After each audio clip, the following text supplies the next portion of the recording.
दिलीप और उसकी पत्नी दीपा का गांव में एक छोटा सा कपड़े का ठेला था, पर उससे उनकी कोई खास कमाई नहीं हो पाती थी। उनकी आर्थिक हालत कुछ खास ठीक नहीं थी। एक दिन दिलीप और दीपा कपड़े के ठेले पर बैठे थे और आपस में बातें कर रहे थे। 4 दिन से 1 रुपए का गल्ला नहीं हुआ है। ऐसे तो काम नहीं चलेगा। 1 रुपए की आमदनी नहीं हुई है। होगा भी कहां से? न हमारे पास नए जमाने का माल है, न अच्छे कपड़े, और न ही ठीक से दुकान है। सामने देखो, उस दुकान पर कितने ग्राहक हैं, क्योंकि उनके पास सुंदर दुकान और स्टाइलिश कपड़े हैं, और हमारे पास बस ये टूटा हुआ ठेला है। पर अब हम क्या करेंगे? हमारे पास तो और पैसे भी नहीं है जो हम दुकान ले सकें। पता नहीं, मैंने सब भगवान पर छोड़ दिया है। वही हैं अब सब कुछ करने वाले। वो चाहें तो एक पल में सब कुछ कर देंगे, नहीं तो पूरी जिंदगी इसी गरीबी में काटनी पड़ेगी। तभी वहाँ दिलीप का दोस्त संजय और श्याम आते हैं और दिलीप से कहते हैं, और दिलीप, कैसा चल रहा कामकाज है? किसी चीज की जरूरत हो तो बताना मुझे। क्या बताऊं यार, दिन बहुत खराब चल रहे हैं।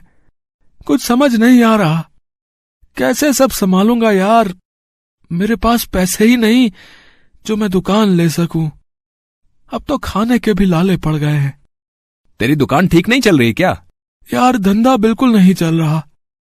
घर में खाने तक को पैसे नहीं है, बेचने के लिए सामान है नहीं। जहां ये ठेला लगाओ तो लोगों को दिक्कत हो जाती है। समझ नहीं आ रहा क्या करूं भाई। अब तो भगवान ही एकमात्र सहारा है।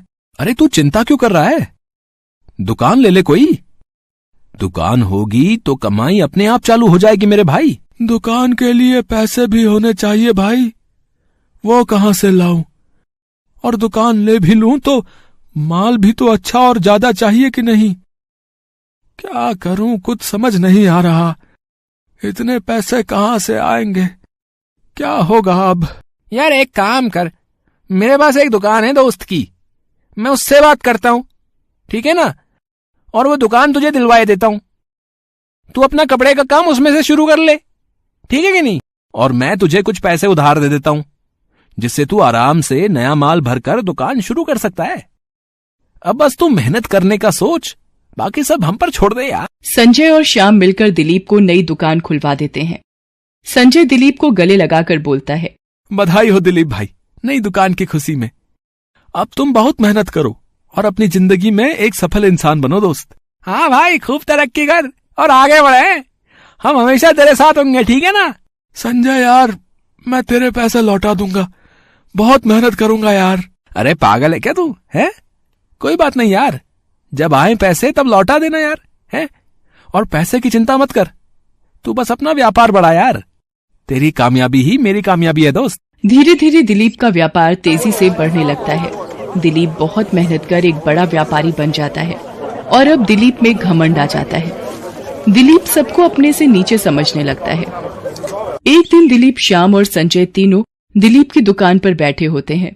दिलीप संजय, श्याम और खुद के लिए चाय मंगवाता है। चाय पीते पीते तीनों बातें करते हैं।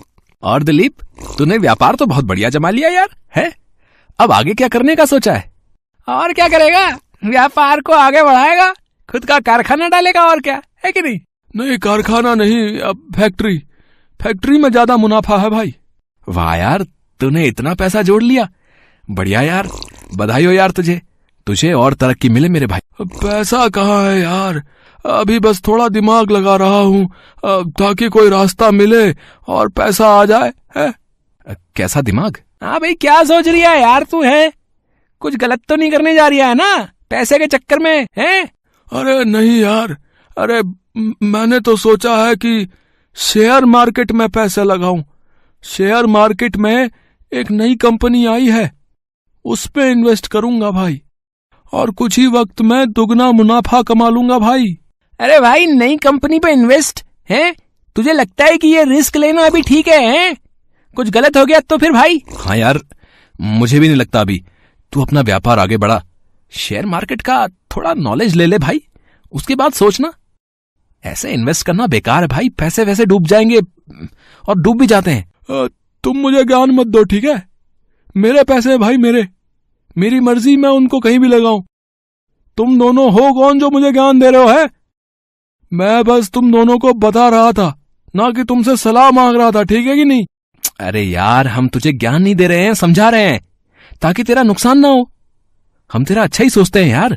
हाँ यार, हम अपनी दोस्ती का फर्ज निभा रहे हैं यार। हमने वही कहा जो तेरे लिए ठीक है, समझा कि नहीं? सब समझता हूं मैं, हाँ, कोई फर्ज वर्ज नहीं निभा रहे हो।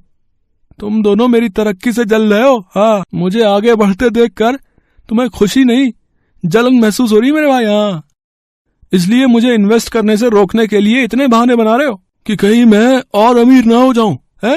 यही चाहते हो ना तुम दोनों, है कि नहीं? यार तू ऐसा कैसे सोच सकता है? अरे हम तेरे दोस्त हैं यार, दुश्मन नहीं। अरे कुछ मत बोल यार संजय, इसको कुछ मत बोल। अभी ये कुछ नहीं समझ पाएगा, समझ रहे हैं ना? क्योंकि इसकी आंखों पर लालच और घमंड का पर्दा लगा मेरे भाई। अरे चल यार चल, हम चलते हैं यहाँ से। संजय और श्याम वहां से चले जाते हैं। दिलीप अपना सारा पैसा कंपनी पर इन्वेस्ट कर देता है। थोड़े समय बाद कंपनी को लॉस होने की वजह से दिलीप का सारा पैसा डूब जाता है। दिलीप के पास पैसे के नाम पर कुछ नहीं होता है। एक दिन दिलीप के दुकान मालिक मिस्टर सिन्हा उसकी दुकान पर आते हैं और दिलीप को बोलते हैं, दिलीप, तुमको ये दुकान खाली करनी पड़ेगी। क्यों? मुझे थोड़े पैसों की जरूरत है और मेरे पास दुकान बेचने के अलावा कोई दूसरा उपाय नहीं है। हाँ, अगर तुम्हारे पास दुकान खरीदने के पैसे हैं तो तुम ये खरीद सकते हो। सिन्हा जी, मैंने थोड़े दिन पहले ही एक कंपनी पर पैसे लगा दिए, अभी मेरे पास कुछ नहीं है, पर आप थोड़ा समय दीजिए मुझे, मैं करूंगा ना कहीं से। अब समय ही तो नहीं है मेरे पास, अब तुम्हें ये दुकान खाली करनी ही पड़ेगी फिर तो। पर मैं इतना सारा माल लेकर इतनी जल्दी कहाँ जाऊंगा? मेरे पास पैसे भी नहीं है अभी कि मैं कहीं और माल शिफ्ट कर सकूं। आप मुझे थोड़ी मोहलत ही दे दीजिए। अब नहीं, ये पॉसिबल नहीं है दिलीप, मुझे जल्द ही जरूरत है पैसों की, है ना? मुझे परसों तक दुकान खाली चाहिए, ठीक है? या फिर 10 लाख रुपए चाहिए मुझे। हाँ। दिलीप घर जाकर दीपा को सारी बातें बताता है। दीपा दिलीप से गुस्से में बोलती, कैसे इंसान हो? आपके इतने अच्छे दोस्तों ने आपकी इतनी मदद की और उनके समझाने के बावजूद भी आपने उस कंपनी में पैसे लगा दिए और पैसे डूब गए। अब हम क्या करेंगे? हम फिर से एक बार रोड पर आ गए। मुझे भी कुछ समझ नहीं आ रहा, सब जगह हाथ पैर मार लिए पर कोई इंतजाम नहीं हो पा रहा पैसों का। अब हम क्या करेंगे? आपको संजय भैया और श्याम भैया की बात मान लेनी चाहिए थी। 2 दिन बाद मिस्टर सिन्हा दुकान पर आकर दुकान से दिलीप का सारा माल बाहर रखवा देते हैं। दिलीप बहुत मिन्नतें करता है। सिन्हा जी, हम कहाँ जाएंगे? अरे प्लीज थोड़ा तो समय दे दीजिए ना हमें। नहीं, मुझे माफ कर दीजिए आप हैं, पर अब मैं कोई समय नहीं दे सकता भाई, देखिए, ठीक है, समझिए। दीपा भी वहीं खड़ी होती है। दिलीप और दीपा की आंखों में आंसू आ जाते हैं। तभी वहां श्याम और संजय पहुंच जाते हैं और दिलीप को गले लगाकर बोलते हैं, अरे अरे अरे रो मत यार, हम है ना तेरे साथ। हाँ भाई, अरे सब ठीक हो जाएगा यार, अरे तू बस हिम्मत मत हार यार। मैंने तुम दोनों की बात न मानकर गलती तो की, पर तुम्हारी बेइज्जती भी की, मुझे माफ कर दो भाई। अरे तू वो सब छोड़ और आगे क्या करना है ये सोच। अब मुझे कुछ समझ नहीं आ रहा। अरे भाई तू घबरा मत, तूने जहां से शुरुआत की थी ना वापस वहीं चल, एक दिन तू फिर से आगे बढ़ेगा भाई। हाँ, बस तू हिम्मत रख, उस समय तो तेरे पास माल भी नहीं था पर आज तो है। हाँ, सही कह रहे हो तुम लोग, मैं अपनी गलती की वजह से अर्श से फर्श पर आ गया भाई। वापस अपनी मेहनत से फर्श से अर्श तक का सफर तय करके रहूंगा मेरे दोस्त। दिलीप और दीपा वापस पहले की तरह ठेले पर दुकान लगाने लगते हैं और अपनी जिंदगी पहले की तरह जीने लगते हैं। Thanks for watching.